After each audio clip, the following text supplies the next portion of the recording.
ये अकेला कुत्ता इस घोड़े की पूंछ खींच रहा था। वो इस गलतफहमी में था कि इसने ही घोड़े को रोक के रखा है। घोड़ा उसे देखता है पर उसे इग्नोर करता है। घोड़े को लगा नादान बच्चा है, खेल रहा होगा, इसलिए घोड़ा उसे ज्यादा सीरियस नहीं लेता। इस कुत्ते के नजदीक एक दूसरा कुत्ता था। वो कंटिन्यूअस भौंकते हुए इस सीन में बैकग्राउंड म्यूजिक ऐड करने का काम करता है। जब घोड़े को लगा कि इनका कुछ ज्यादा ही हो रहा है, तब घोड़ा इस कुत्ते को अपने रेंज में लाता है। तभी वहाँ खड़ा तीसरा कुत्ता भी इस खिंचातानी में शामिल होता है। तीसरा कुत्ता फुर्सत के साथ अपने मुंह को वार्म अप करके इस कुत्ते के साथ ज्वाइन होता है। तीसरा कुत्ता पूंछ पकड़ के रिवर्स गियर में पिकअप पकड़ने की कोशिश करता है, लेकिन उसे पिकअप नहीं मिलता। कुत्तों की यह हरकत घोड़े के बर्दाश्त करने की सीमा को पार कराती है। घोड़ा पहले एक लात मारता है, लेकिन वो लात इन दो कुत्तों के बीच से एक कुत्ते के कान को छू के गुजरती है। लेकिन दूसरी बार घोड़ा अपने दो टांगों को एक साथ उठा के दोनों पर हमला करता है। एक लात इस काले कुत्ते के मुंह पर लगती है। बेवजह बीच में मुंह घुसाने का सबक उसे मिल गया। इस अकेले बंदर को 4-5 कुत्ते घेर लेते हैं। बंदर भी सीना तान के कुत्तों को चैलेंज करता रहता है।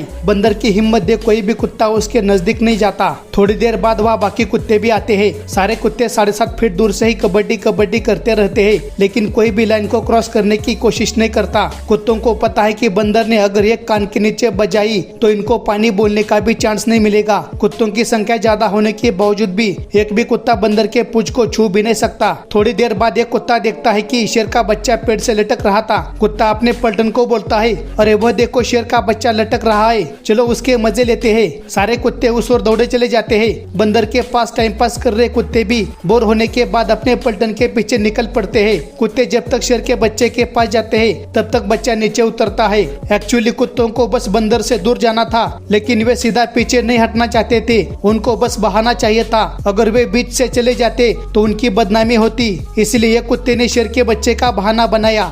ये शेर नजदीक आते ही मगरमच्छ उन पर हमला करता है। मगरमच्छ को देखते ही शेरनी पिछवाड़े में पूंछ घुसा के वहां से भागती है। शेर की आइटम डर गई, इसलिए शेर को मगरमच्छ पर गुस्सा आता है। शेर मगरमच्छ को पकड़ने की कोशिश करता है, लेकिन मगरमच्छ बोलता है, खबरदार अगर मुझे छूने की कोशिश की तो फायर हूँ मैं। मगरमच्छ की हिम्मत देख शेर चुपचाप खड़ा रहता है। दूसरा शेर तो मगरमच्छ की तरफ आंख उठाकर भी नहीं देखता। शेर की खामोशी मगरमच्छ के गुस्से को और बढ़ाती है। शेर मगरमच्छ को बोलता है, अभी मुझे शिकार के लिए जाना है, मेरे पास टाइम नहीं है, तुझे बाद में देखता हूँ। एक्चुअली मगरमच्छ शेर पर भारी पड़ रहा था, लेकिन शेर चेहरे पर डर के भाव आने नहीं देता। अगर शेर डर के वहाँ से चला जाता तो पूरे जंगल में इसकी बदनामी होती। ये शेरनी अचानक उठकर देखती है कि एक जेब्रा उसकी तरफ चला आ रहा है। जेब्रा को देख शेरनी मन ही मन सोचती है, ये अकेला यहाँ क्या कर रहा है, चलो शिकार का बंदोबस्त तो हो गया। इधर जेब्रा अपने ही ख्यालों में मस्त मगन आगे बढ़ रहा था। जेब्रा जैसे जैसे नजदीक आता है वैसे वैसे शेरनी के दिल में खुशी के लड्डू उछलने लगते हैं। वो आगे जाकर घास में अपनी पोजीशन बनाती है। अगले 30 सेकंड में जेब्रा की जिंदगी में यू टर्न आने वाला है। जेब्रा जैसे ही घास के नजदीक आता है तो वो शेरनी को पहचानता है। तभी जेब्रा हरकत में आता है और हवा में ड्रिफ्ट मार के शेरनी को गुमराह करने की कोशिश करता है। जेब्रा ने सही टाइम पर यू टर्न मारा, वरना आज इसके जिंदगी का यू टर्न लग जाता। जेब्रा जिस रास्ते से आया था उधर भागता है। शेरनी उसे मजबूरी में रोकने की कोशिश करती है, लेकिन जेब्रा हवा में पैर मारकर पिकअप पकड़कर वहां से खिसकता है। शेरनी बेचारी मुंह लटका के चुपचाप अपने रास्ते निकल पड़ती है। दोस्तों, जेब्रा की इस चालाकी को एक लाइक तो बनता है।